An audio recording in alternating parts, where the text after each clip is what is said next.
പ്രിയപ്പെട്ടവരെ, welcome back to 24 and morning show. പ്രിയപ്പെട്ട പ്രേക്ഷകർക്ക് അറിയുന്ന പോലെ ഒരു പവർ ബ്രേക്ക് ഡൗൺ ഉണ്ടായി. അപ്രതീക്ഷിതമായി ഇന്ന് രാവിലെ 7:30 മണിക്ക് നമ്മൾ വാർത്തകൾ റിപ്പോർട്ട് ചെയ്യുന്നതിനിടയിൽ ഒരു മേജർ പവർ ഫെയിലിയർ ഉണ്ടാവുകയും നമുക്ക് സംപ്രേഷണം ചെയ്യാൻ കഴിയാതെ പോവുകയും ചെയ്തു. കുറച്ച് കഴിയുമ്പോൾ നമ്മൾ ചില റെക്കോർഡർ പ്രോഗ്രാം കൊണ്ട് ട്രാൻസ്മിഷൻ നിലനിർത്താൻ ശ്രമിച്ചു.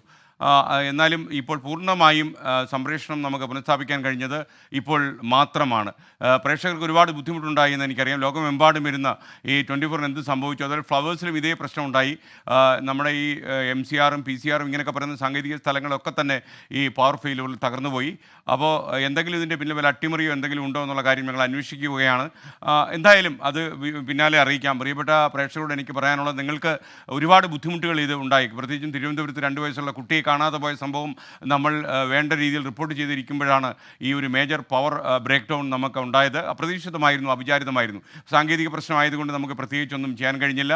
എന്നാൽ അക്ഷന്തവ്യമായ ഒരു അപരാധം നമ്മൾ പ്രേക്ഷകരുടെ ശ്രദ്ധയിൽപ്പെടുത്തുകയാണ്. സാധാരണഗതിയിൽ ഇത്തരം പ്രശ്നങ്ങൾ നമ്മൾ മൂടി വയ്ക്കുകയാണ് പതിവ്. പക്ഷേ ഇതൊന്നും ജനങ്ങളിൽ നിന്ന് മൂടി വയ്ക്കരുത് എന്ന നിർബന്ധ ബുദ്ധിയുള്ള ഒരു പ്രക്ഷേപകൻ എന്ന നിലയിൽ ഞാനൊരു കാര്യം പറയുകയാണ്. അതായത് 8:04 ഈ തേവയ്ക്കൽ KSEBയുടെ ഓഫീസിലേക്ക് നമ്മൾ ഒന്ന് ഫോൺ ചെയ്ത് പറഞ്ഞു, ഇങ്ങനൊരു മേജർ പവർ ഫെയിലിയർ ഉണ്ടായിട്ടുണ്ട്. മാത്രമല്ല, പവർ ഫെയിലിയർ നിങ്ങൾ അറിയുമ്പോൾ നമ്മൾ ഹൈടെൻഷൻ ഉപഭോക്താവാണ്. നമ്മൾ മാസം ലക്ഷക്കണക്കിന് രൂപ KSEBയെ തീറ്റിപ്പോറ്റാൻ വേണ്ടി കൊടുക്കുന്ന ഹൈടെൻഷൻ ഉപഭോക്താക്കളിൽ ഒരാളാണ് 24ഉം ഫ്ലവേഴ്സും.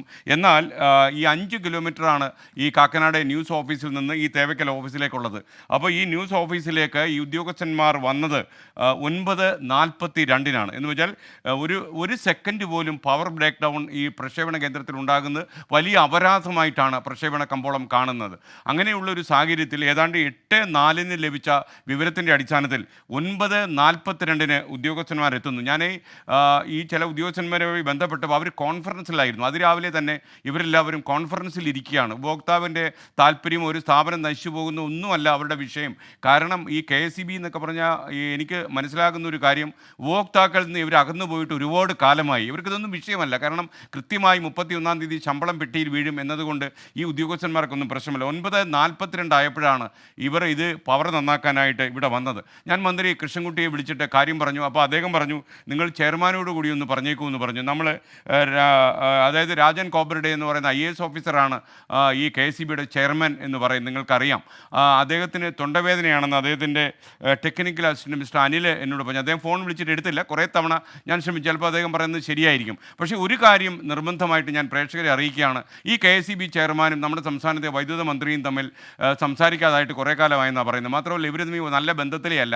എന്തിനാണ് ഇങ്ങനൊരു KSEB ചെയർമാനെ, മന്ത്രി പറഞ്ഞാൽ കേൾക്കാത്തൊരു ചെയർമാനെ ഈ സംസ്ഥാനത്ത് വെച്ചിരിക്കുന്നതെന്ന് മുഖ്യമന്ത്രി ആലോചിക്കേണ്ട കാര്യമാണെന്നാണ് എനിക്ക് തോന്നുന്നത്. കാരണം ഈ ഇദ്ദേഹത്തിൻ്റെ തൊണ്ടവേദന ഇന്നാണെങ്കിൽ കുഴപ്പമില്ല, പക്ഷേ എന്നും മന്ത്രി വിളിച്ചാൽ അദ്ദേഹത്തിന് തൊണ്ടവേദനയാണെങ്കിൽ അതൊരു വലിയ പ്രശ്നമാണ്. ഇത്തരം കടുത്ത പ്രശ്നങ്ങൾ ഉണ്ടായിട്ടും അതിലൊന്നും നടപടിയെടുക്കാതെ ഒരു ഭരണകൂടം മുന്നോട്ട് പോകാൻ വഴിയില്ല എന്ന് അതിശക്തമായി ഞാനിവിടെ പറയുകയാണ്. കാരണം 5 കിലോമീറ്റർ പിന്നിടാൻ KSEBക്ക് ഏതാണ്ട് 1 മണിക്കൂർ 36 മിനിറ്റ് വേണമെന്നുണ്ടെങ്കിൽ ഈ സംസ്ഥാനത്തെ ഉപഭോക്താക്കളുടെ അവസ്ഥ എന്താകും എന്ന് പ്രിയപ്പെട്ട പ്രേക്ഷകർ ആലോചിക്കാൻ വേണ്ടി കൂടിയാണ് ഞാൻ പറയുന്നത്. ഈ അസിസ്റ്റൻ്റ് എഞ്ചിനീയറോടൊക്കെ ഞാൻ സംസാരിച്ചപ്പോൾ അദ്ദേഹം വളരെ ലളിതമായി സായിപ്പ് പറഞ്ഞൊരു കാര്യം എന്നോട് പറഞ്ഞു, സോറി.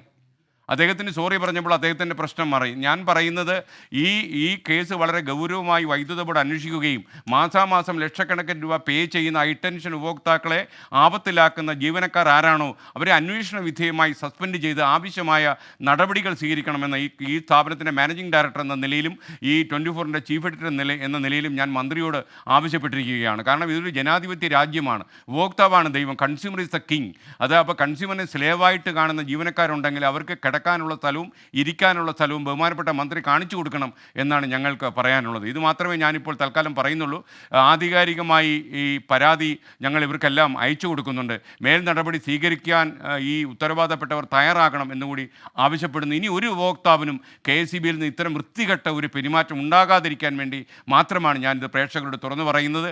കാരണം ഇതൊക്കെ നമ്മൾ അടച്ചുമൂടി പറയാതിരുന്നിട്ട് ഒരു കാര്യവുമില്ല ഈ നാട്ടിൽ എനിക്ക് മനസ്സിലാക്കുന്നു. ഭരണം എന്ന് പറഞ്ഞാൽ ഭരണകർത്താക്കൾക്ക് വേണ്ടിയല്ല, ഭരിക്കപ്പെടുന്ന ആളുകൾക്ക് വേണ്ടിയാണ് എന്ന് വിശ്വസിക്കുന്ന ഒരു പ്രക്ഷേപകനായതുകൊണ്ടാണ് ഇക്കാര്യം ഞാൻ പ്രിയപ്പെട്ട പ്രേക്ഷകരോട് ഞാൻ തുറന്നു പറയുന്നത്. കാര്യം ഈ മെല്ലെപ്പോക്ക് KSEBയിൽ ആര് ചെയ്താലും അക്ഷന്തവ്യമായ അപരാധമാണ് എന്ന് ഞാൻ വിശ്വസിക്കുന്നു.